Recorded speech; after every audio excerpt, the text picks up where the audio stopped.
नमस्कार विद्यार्थी मैत्रिणींनो, मी प्राध्यापक डॉक्टर संतोष कुमार गाजले तुम्हा सर्व विद्यार्थिनींचं हार्दिक स्वागत करतो. माननीय प्राचार्यांच्या अभिनव संकल्पनेतून नैतिक मूल्य संवर्धन प्रमाणपत्र अभ्यासक्रम आपल्या महाविद्यालयात राबविले जात आहे. त्या अंतर्गत विद्यार्थी जीवनातील स्वयंशिस्तीचे महत्त्व या विषयावर मी आज तुम्हाला मार्गदर्शन करणार आहे. तत्पूर्वी आपण नैतिक मूल्य किंवा नैतिक मूल्यांची आवश्यकता काय आणि त्याचं स्वरूप कसं असतं याबद्दल थोडीशी माहिती घेऊ. आपण ढोबळमानाने म्हणतो की लोकांचा समूह म्हणजे समाज. जसे लोक असतात तसा तो समाज असतो.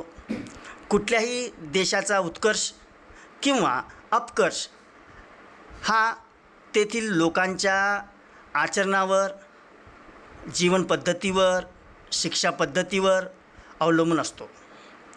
व्यक्तीच्या निर्माणामध्ये समाजाचा उत्कर्ष आणि शिक्षा हे दोन महत्त्वाचे घटक असतात. प्राचीन काळात भारतीय शिक्षा पद्धती ही ऋषीमुनीद्वारा संचालित होणारी गुरुकुल पद्धती होती. त्यामुळं प्राचीन भारतीय शिक्षा पद्धती ही आम्हाला विशेष उंचीवर दिसून येते. मागील काही अनुभव जर आपण घेतले तर आपल्यास असं लक्षात येते की आज नैतिक मूल्य किंवा मानवीय मूल्य ह्यांचा ऱ्हास आज समाजात होत आहे. त्यामुळं आज अशा शिक्षण व्यवस्थेची आवश्यकता आहे जी संपूर्ण समाज आणि देशामध्ये नैतिकता उत्पन्न करू शकेल. ही नैतिकता नैतिक शिक्षणाद्वारे उत्पन्न होऊ शकते. संस्कृतमध्ये नय धातूचा अर्थ नेणे किंवा घेऊन जाणे किंवा रक्षा करणे असा होतो आणि त्याद्वारेच नीती शब्द बनला आहे. अर्थात ह्याचा अर्थ असा होतो की असं आचरण ज्यामुळं किंवा ज्याच्या पालन करण्यामुळं सर्वांची रक्षा होऊ शकते त्याला आपण नीती म्हणू शकतो. थोडक्यात नैतिकता असा गुण आहे किंवा नैतिक शिक्षा ही अशी शिक्षा पद्धती आहे जी समाजाच्या प्रत्येक व्यक्ती आणि संपूर्ण समाज एकूणच संपूर्ण राष्ट्राच्या हितासाठी आणि उत्कर्षासाठी राबविण्यात येणारं उपक्रम आपण म्हणू शकतो.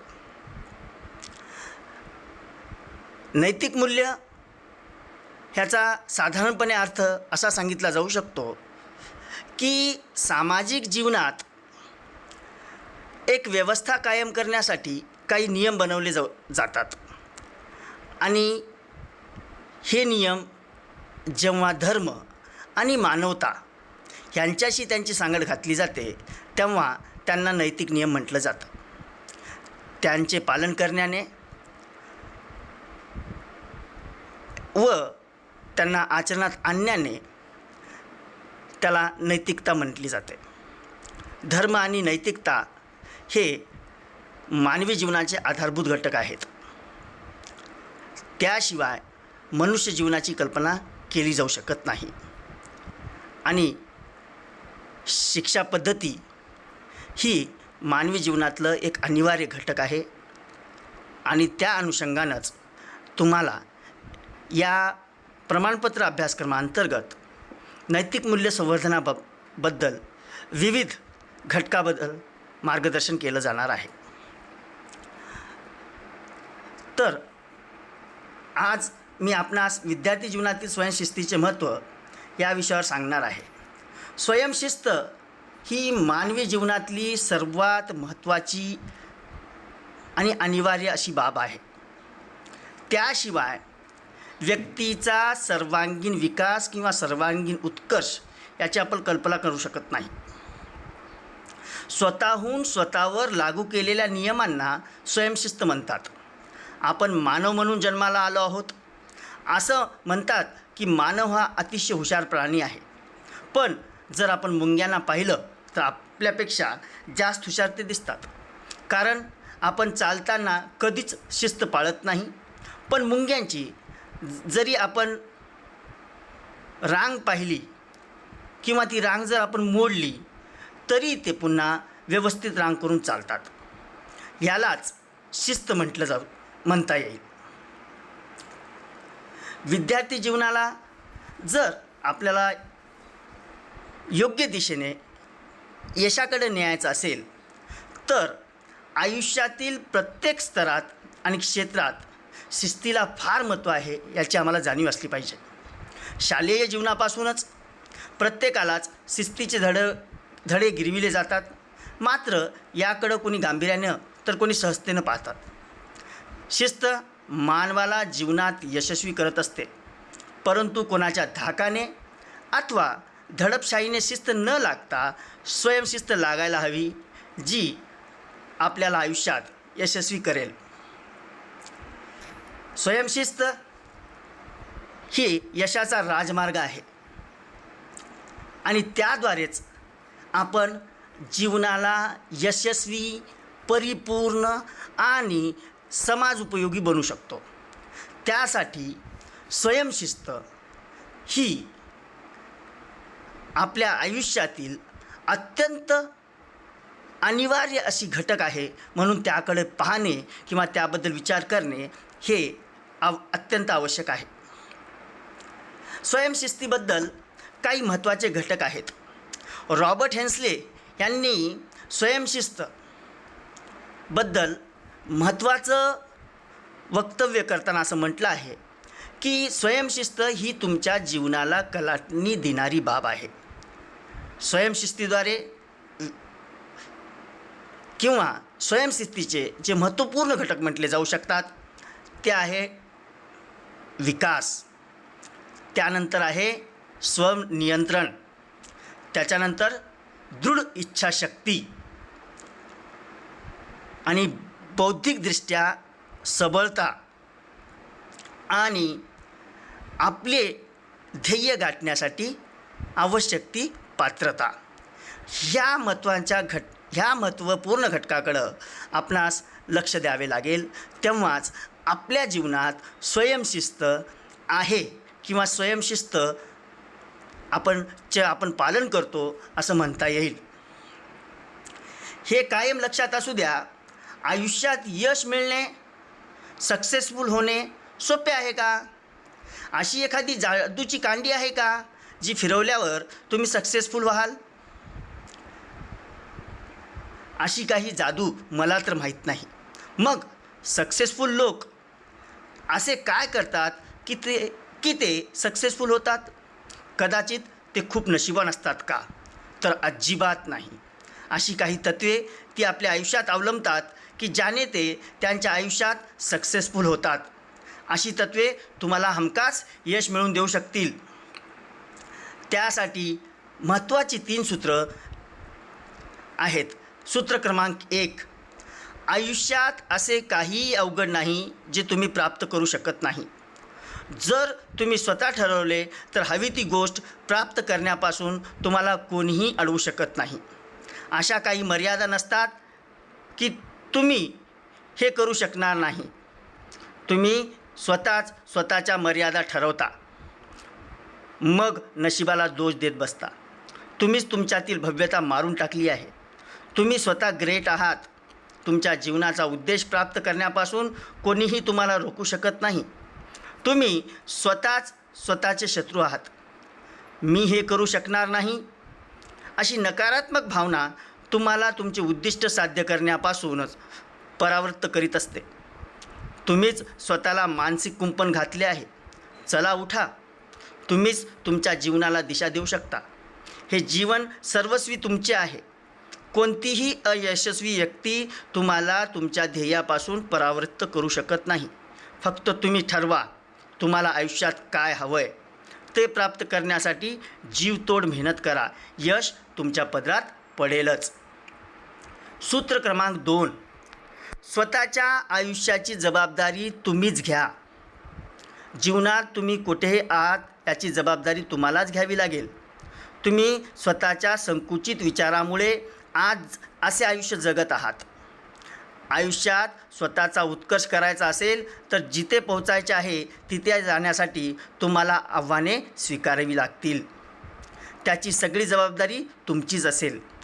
जे लोक यशस्वी होतात ते कधीच सबबी सांगत बसत नाही. स्वतःच्या अपयशाची ती कोणालाही दोष देत नाही. ते फक्त याचा विचार करतात की आता या क्षणी ते काय करू शकतात. आपण सगळे आपल्या मनावर सबबीचे गाठोडे घेऊन चालत आहोत. एखादी गोष्ट जमली नाही की त्याचा दोष लगेच कुणाच्या आपण माथी मारण्यात आपण तरबेज असतो. आणि हेच कारण आहे की आपण हवी तशी प्रगती करत नाही. आपल्याला स्वतःला हे मान्य करावे लागेल की आज जे आयुष्य आपण जगत आहोत त्याला सर्वस्वी आपणच जबाबदार आहोत. झाले ते झाले. आता माझ्या आयुष्याची जबाबदारी सर्वस्वी माझीच असेल. तुम्ही फक्त ठरवा तुम्हाला कसे आयुष्य हवे, कोणते यश हवे आणि मग सर्व जबाबदारी घेऊन वाटचाल करायला सुरुवात करा. यश तुमचंच आहे. सूत्र क्रमांक 3, आभार माना. आभार मानण्यासारखी कोणतीही चांगली गोष्ट या जगात नाही. रोज सकाळी उठल्यावर एका वहीत तुम्ही लिहून काढा अशा कोणत्या गोष्टी तुमच्याकडे आहेत ज्याच्यासाठी तुम्ही कृतज्ञ आहात. तुमची ही सवय तुमच्या आयुष्यात जादूसारखी काम करेल. जे तुमच्याकडे आहे ते 10 पट वाढेल. अल्बर्ट आइन्स्टाईन यांना प्रत्येक गोष्टीला कृतज्ञता दर्शवायची सवय होती. दिवसभरात 99 वेळा थँक्यू म्हणायचे. त्यांच्या आयुष्यातील रहस्य तुम्हाला माहीतच आहे. जगातील मोठमोठे शोध त्यांनी लावले. तुम्हाला ग्रेट ॲक्टर शाहरुख खान माहीतच असेल. एकदा मुलाखतीत त्याने त्याच्या यशाचे रहस्य सांगितले की दिवसभर होणाऱ्या घटना किंवा भेटणाऱ्या व्यक्तींना तो कृतज्ञता व्यक्त करतो. द मॅजिक या पुस्तकात 28 दिवसाचा कोर्स आहे ज्यात तुम्ही रोज वेगवेगळ्या गोष्टीसाठी कृतज्ञता व्यक्त करू शकता. तुम्हाला हा कोर्स हवा असेल तर मी फ्रीमध्ये प्रोव्हाइड करतो. यालाच ग्रॅटिट्यूड प्रॅक्टिस म्हणतात. अशा प्रकारची सवय जी आपल्याला यशाचे शिखर गाठायला मदत करते ती अंगी बनायलाच पाहिजे. जे लोक कृतज्ञता दर्शवतात ते सगळे यशस्वी लोक आहेत. आपल्याला आपल्या मनात ही सवय पूर्णपणे बिंबवायची आहे. आपण अभ्यास करताना स्वयंशिस्तीसाठी 6 पावले उचलली पाहिजे. अपेक्षित यशासाठी इच्छाशक्ती व्यायाम. आपली इच्छाशक्ती जर दृढ असेल, आपला संकल्प जर दृढ असेल तर आपल्याला अपेक्षित यश प्राप्त करण्यापासून कोणीही रोखू शकत नाही. यासाठी आपल्याला आपल्या मनाला वारंवार आपल्या यशाची आठवण करून देणे, यशाच्या मार्गाप्रती त्याला जागरूक करणे आणि यशासाठी प्रयत्नरत राहणे हे वारंवार करावे लागेल. आणि यासाठी आपल्या इच्छाशक्तीचा व्यायाम खूप महत्त्वाचा आहे. अभ्यास करताना स्वतःची शिस्त कशी ठेवावी ह्या संदर्भात 6 सूत्रे आहेत. नंबर 1, पाऊल 1, प्रलोभन काढा. आपल्या आयुष्यात विविध प्रकारचे प्रलोभने आपल्याला आपल्या इच्छाशक्तीपासून किंवा आपल्या ध्येयापासून परावृत्त करत असतात. त्यासाठी आपल्याला अशी प्रलोभनं टाळणं अत्यंत आवश्यक आहे जे आपल्याला आपल्या ध्येयापासून परावृत्त करण्याचं काम करते. त्यासाठी विद्यार्थी दशेत असताना तुम्हाला समाज माध्यमं, विशेष करून सोशल मीडिया, मनोरंजनाचं जग यापासून यासंबंधी तुमच्या मनात जी प्रलोभनं आहेत त्यांना काढणं अत्यंत आवश्यक आहे. आणि हे प्रलोभन तुम्हाला टप्प्याटप्प्यानं काढायचं आहे.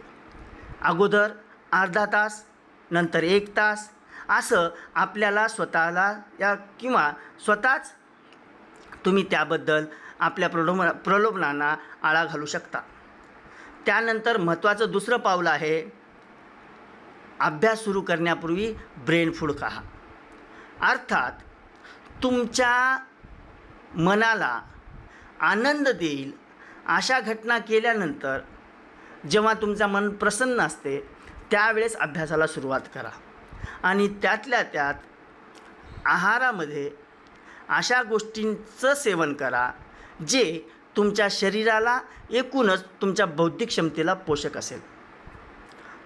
असे खाद्य किंवा असे अन्न सेवन करणे टाळा, ज्यामुळं तुमच्या शरीरावर त्याचा विपरीत परिणाम होतो. एकूणच शरीरावर होणारा विपरीत परिणाम हा तुमच्या बौद्धिक क्षमतेवर प्रभाव टाकत असतो. त्यामुळं शरीराला पोषक आणि बुद्धीला योग्य चालना देणारं अन्न सेवन केलं पाहिजे. त्यानंतर महत्त्वाचं तिसरं पाऊल, योग्य वेळ हा हट्ट दूर करू.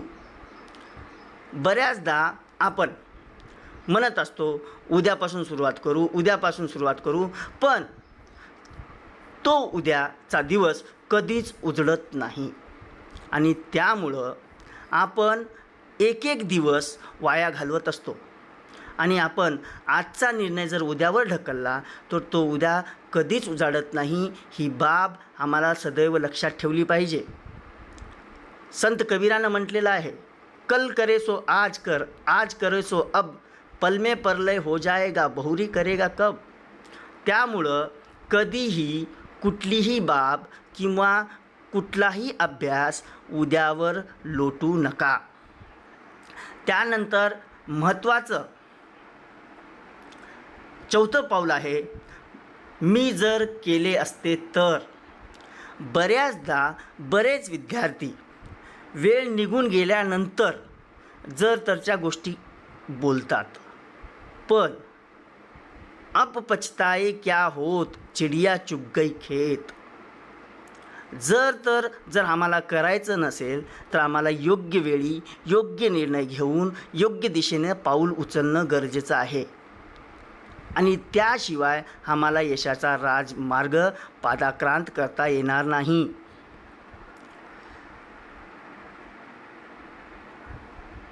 नंतरचं महत्त्वाचं एक पाऊल आहे, स्वतःला एक ब्रेक द्या. आपण बऱ्याचदा ताण किंवा दडपण घेऊन किंवा दबावात येऊन किंवा कुणाच्या दडपणाखाली येऊन आपण सतत अभ्यास करण्याचा अट्टहास करीत असतो. पण एका निश्चित वेळेनंतर शारीरिक क्षमतेमध्ये पठारावस्था येत असते. तेव्हा तुम्ही किती जरी प्रयत्न केला तरी तो अभ्यास साध्य होत नाही. त्यामुळं एका विशिष्ट वेळेनंतर किंवा विशिष्ट कालावधीनंतर आपल्या शरीराला किंवा आपल्या बुद्धीला, आपल्या मेंदूला विश्रांती देणे हे महत्त्वाचे आहे. तद्वतच स्वतःला पुरस्कार द्या. कधी आपण शिस्तबद्धतेचे उत्तर प्रबळ इच्छाशक्तीच्या द्वारे साध्य करतो. मग अशा वेळेस स्वतःलाच त्या प्राप्त केलेल्या साध्याप्रती धन्यवाद द्या आणि स्वतःचं मूल्यांकन करा. आणि ज्या मूल्यांकनात तुम्हाला असे वाटेल की तुम्ही केलेले प्रयत्न पूर्ण आहेत, तेव्हा तुम्ही स्वतःच धन्यवाद किंवा पुरस्कार द्या. त्यातून तुम्हाला जी ऊर्जा व प्रेरणा मिळेल ती तुम्हाला पुढील कार्य तत्परतेनं करण्यासाठी उपयोगी राहील. त्यानंतर सर्वात शेवटचं आणि महत्त्वाचं पाऊल, लहान प्रारंभ करा. स्वतःची शिस्त एक नैसर्गिक गोष्ट नाही. नक्कीच काही लोक इतरांपेक्षा अधिक स्वतःची शिस्तबद्ध असतात. जेव्हा ते होय म्हणायचे तेव्हा त्याच्याकडे नाही म्हणायची त्यांची क्वचित क्षमता आहे. आपण काय लक्षात ठेवतो आणि काय लक्षात ठेवत नाही ह्याची अचूक माहिती असणे आवश्यक आहे. आपण अभ्यास करण्यासाठी स्वतःला सक्ती करून प्रारंभ करा, पण हा प्रारंभ करीत असताना पहिलाच प्रारंभ हा इतका दीर्घकाळ किंवा इतका कंटाळवाणा असायला नको की त्यानंतर पुन्हा त्या गोष्टीकडे आपला कल गेलाच नाही पाहिजे. त्यामुळं छोट्या टप्प्यामध्ये आपले लक्ष ठरवा आणि त्या छोट्या टप्प्याच्या आधारे आपला लक्ष गाठण्याचा प्रयत्न करा. तेव्हाच तुम्हाला यश मिळेल. आता मी तुम्हाला हिंदी भाषेतून काही महत्त्वाचे घटक किंवा महत्त्वाच्या गोष्टी सांगणार आहे जब हम अंदर से शांत और सुसज्जित होंगे तो हमारा सांसारिक जीवन भी उतना ही सुलझा हुआ होगा। जब हम अपने स्वयं के जीवन में अनुशासन का पालन करेंगे तो हमें बाहरी जीवन में भी इसका पालन करने में दिक्कत नहीं होती।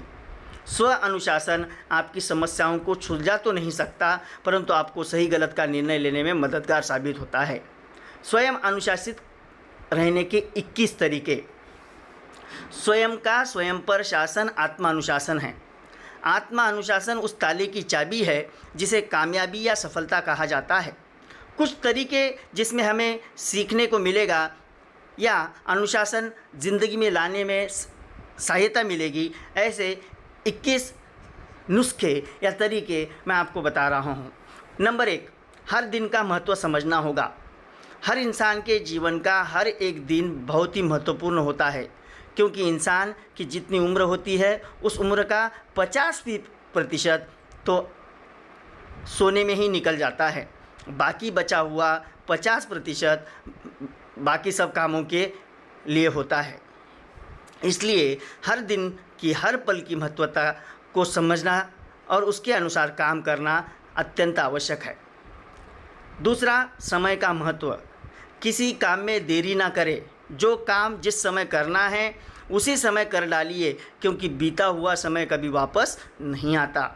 अगर आप हर काम को टाइम पर करने लगेंगे तो यह आपके अंदर एक सेल्फ डिसिप्लिन का हिस्सा बन जाएगा और दूसरे लोग भी आपको फॉलो करने लगेंगे कि देखो ये आदमी अपनी टाइम का एकदम पक्का है।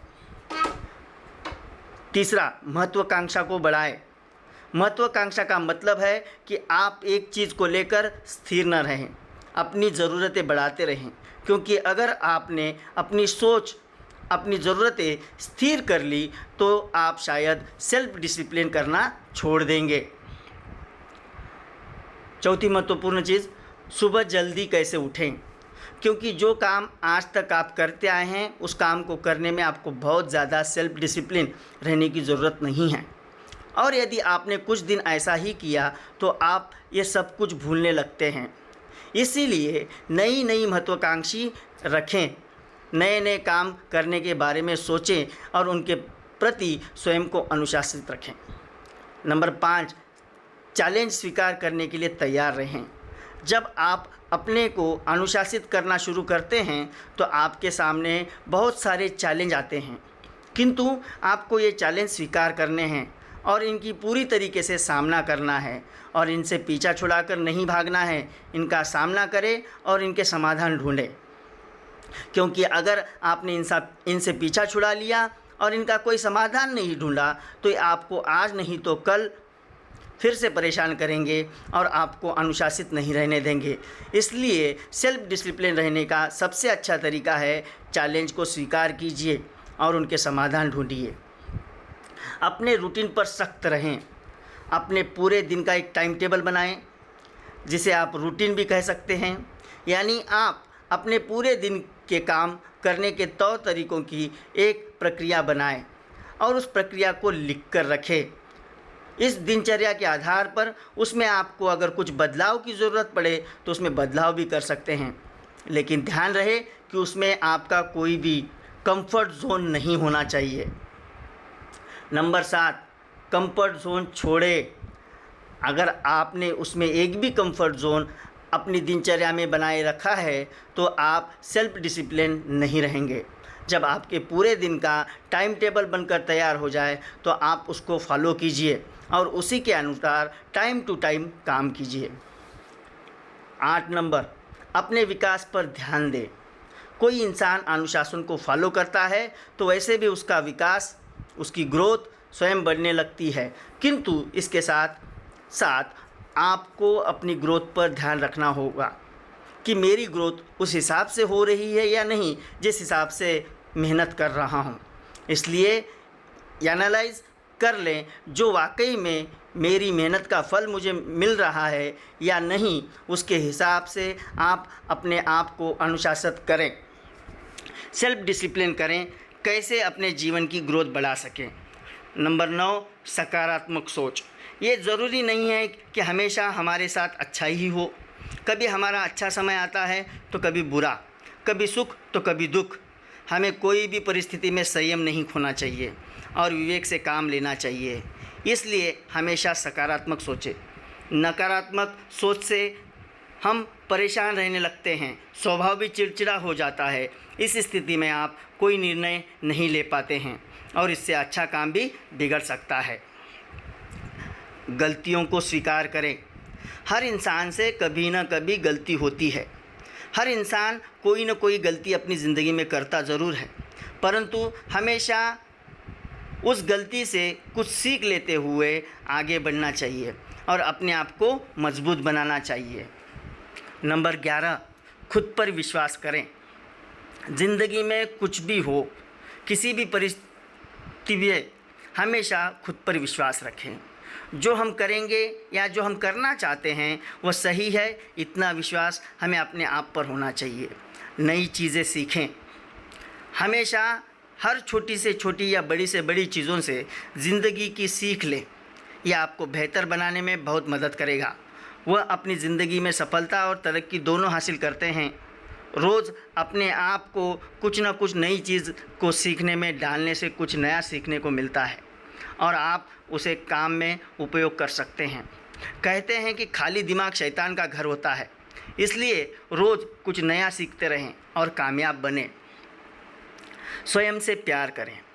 अगर आप खुद से प्यार करते हैं तभी दूसरे आपसे प्यार करेंगे। खुद को बेहतर अगर बनाना है तो खुद से प्यार करना बहुत ज़रूरी है, जो हमें हमेशा एक आत्मविश्वास देगा। नंबर 14, समय को बर्बाद न करें। ज़िंदगी में जो सबसे कीमती चीज़ है वो समय ही है, जिसको सही तरह से उपयोग करके हम हमारे सभी लक्ष्यों को प्राप्त कर सकते हैं। मध्यम या उत्तम काम में खर्च करते हैं तो बदले में भी वैसा ही फल प्राप्त होता है। नंबर 15, लक्ष्य निर्धारित करें। लक्ष्य का निर्धारण सही दिशा में होना बहुत ज़रूरी है। बेहतर भविष्य के लिए बेहतर सोच का होना कितना ज़रूरी है, ये बात पता होना चाहिए। लक्ष्यों का निर्धारण आपको योजना बनाने देता है कि आपको जीवन में कैसे आगे बढ़ना है। कुछ उपलब्धियों को हासिल करने में पूरा जीवन लग सकता है, वहीं दूसरे कुछ को एक ही दिन में पूरा किया जा सकता है। नंबर 16, स्वस्थ रहें। अगर हम स्वस्थ रहेंगे, हमारा शरीर स्वस्थ रहेगा, तभी हम ज़िंदगी में कुछ कर पाएंगे। सोच और समझ को बढ़ाने के लिए हमें स्वस्थ रहना कितना ज़रूरी है। आप जितना स्वस्थ रहेंगे उतना कार्य करने की क्षमता भी बढ़ती रहेगी। नंबर 17, सभी का सम्मान करें। हर सफल इंसान के पीछे किसी न किसी व्यक्ति का हाथ होता है, इसलिए हमेशा हमारे बड़े और बुज़ुर्गों का सम्मान करें। हम खुद किसी को मान सम्मान नहीं देंगे तो दूसरे हमारा सम्मान क्यों करेंगे। हमारी युवा पीढ़ी हमारा भविष्य है, इसलिए उनका भी सम्मान करें और यही संस्कार दें। नंबर 18, आत्म जागरूकता। शोध से पता चलता है कि आत्म जागरूकता का सीधा संबंध भावनात्मक बुद्धि और सफलता से है। ये आपको प्राप्त करने योग्य लक्ष्यों को बनाने में मदद करता है, क्योंकि आपको अपनी शक्तियों, कमजोरियों और लक्ष्यों को निर्धारण करने वाले संचालकों की जानकारी होती है। यह आपको अपने कौशल, वरीयताओं और प्रवृत्तियों के अनुकूल सर्वोत्तम अवसरों को चुनकर सही रास्ते पर आगे बढ़ने की अनुमति देता है। दूर की सोच रखना। बड़ा लक्ष्य प्राप्त करने के लिए हमारी सोच बड़ी होनी चाहिए। हमेशा आपकी योग्यता और अनुभव के साथ अपने लक्ष्य का विस्तार करें, काफ़ी मदद मिलेगी। नंबर 20, जोखिम उठाना सीखें। ज़िंदगी का ही अगला नाम जोखिम होना चाहिए। यहाँ हर पल क्या चीज़ आपके सामने आकर खड़ी हो जाएगी आपको नहीं पता, इसलिए हर परेशानी के लिए तैयार रहना और जोखिमों से डरे बिना लड़ने की आदत डाल लेना चाहिए। आखिरी, गुस्से पर नियंत्रण रखें। कोई भी ऐसी नकारात्मक बात जिससे आपको गुस्सा आने वाला हो उसे तवज्जो ही न दे। अगर ज़िंदगी में सच में सफल होना है तो बस अपने गुस्से पर काबू कर लो और आधी परेशानियां यूं ही चली जाएंगी। इस प्रकार इन 21 महत्वपूर्ण नुस्खों को आप जीवन में अमल में लाकर सफलता प्राप्त कर सकते हैं। एक बात हमेशा याद रखें, जीतने वाले कोई अलग काम नहीं करते, बस हर काम अलग ढंग से करते हैं।